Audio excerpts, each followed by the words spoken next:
Beliau adalah Ummul Mukminin Ummu Abdillah Aisyah binti Abu Bakar, Siddiqoh binti Siddiqul Akbar. Istri tercinta Rasulullah Shallallahu Alaihi Wasallam. Beliau lahir 4 tahun setelah diangkatnya Muhammad menjadi seorang nabi. Ibu beliau bernama Ummu Ruman binti Amir bin Uwaimir bin Abdi Syams bin Kinanah yang meninggal dunia pada waktu Rasulullah masih hidup, yaitu tepatnya pada tahun ke-6 Hijriyah. Rasulullah menikahi Aisyah 2 tahun sebelum hijrah melalui sebuah ikatan suci yang mengukuhkan gelar Aisyah menjadi Ummul Mukminin. Tatkala itu Aisyah masih berumur 6 tahun. Dan Rasulullah membangun rumah tangga dengannya setelah berhijrah tepatnya pada bulan Syawal tahun kedua Hijriyah. Dan ia sudah berumur 9 tahun. Aisyah menceritakan, Rasulullah Shallallahu Alaihi Wasallam menikahiku pasca meninggalnya Khadijah, sedang aku masih berumur 6 tahun, dan aku dipertemukan dengan beliau tatkala aku berumur 9 tahun.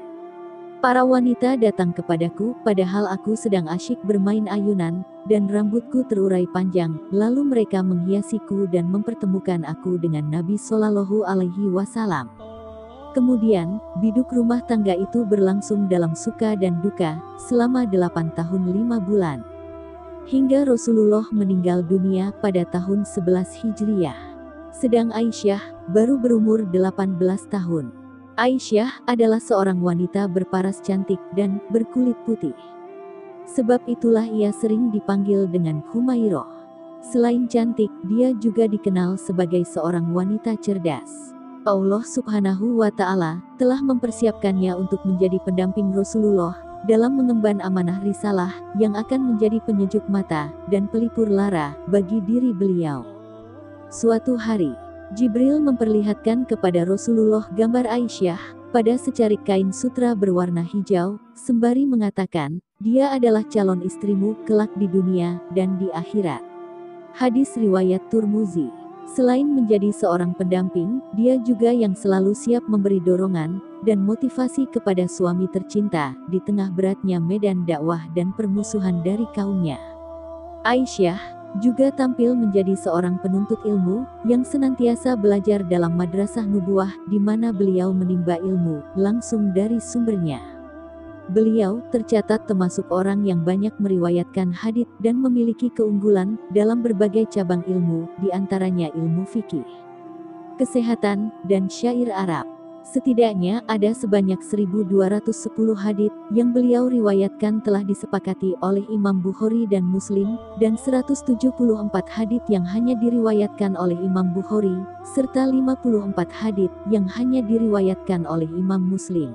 Sehingga pembesar para sahabat kibar, tatkala mereka mendapatkan permasalahan, mereka datang dan merujuk kepada Aisyah. Suatu hari, orang-orang Habasyah masuk masjid dan menunjukkan atraksi permainan di sekitar masjid. Lalu Rasulullah Shallallahu Alaihi Wasallam memanggil Aisyah, "Wahai Humairah, apakah engkau mau melihat mereka?" Aisyah menjawab, "Iya." Maka Nabi Shallallahu Alaihi Wasallam berdiri di depan pintu, lalu aku datang, dan aku letakkan daguku pada pundak Rasulullah dan aku tempelkan wajahku pada pipi beliau. Aisyah bercerita, suatu waktu, Rasulullah Shallallahu Alaihi Wasallam datang untuk menemuiku. Sedang aku tengah bermain-main dengan gadis-gadis kecil. Lalu Rasulullah bertanya kepadaku, "Apa ini wahai Aisyah?" Lalu aku katakan, "Itu adalah kuda Nabi Sulaiman, yang memiliki sayap." Maka Rasulullah pun tertawa. Suatu hari, Rasulullah Shallallahu Alaihi Wasallam berlomba lari dengan Aisyah, dan Aisyah menang. Aisyah bercerita, Nabi Shallallahu Alaihi Wasallam berlari dan mendahuluiku, namun aku mengejarnya, hingga aku mendahuluinya. Tetapi tatkala badanku gemuk, Nabi Shallallahu Alaihi Wasallam mengajak lomba lari lagi, namun beliau mendahuluiku. Kemudian beliau mengatakan, "Wahai Aisyah, ini adalah balasan atas kekalahanku yang dahulu." Banyak sekali keutamaan yang dimiliki oleh Aisyah, sampai-sampai Rasulullah pernah mengatakan dalam sabdanya, "Orang yang mulia dari kalangan laki-laki banyak, namun yang mulia dari kalangan wanita hanyalah Maryam binti Imran dan Asyah istri Fir'aun, dan keutamaan Aisyah di atas semua wanita." Wallahu a'lam bishawab.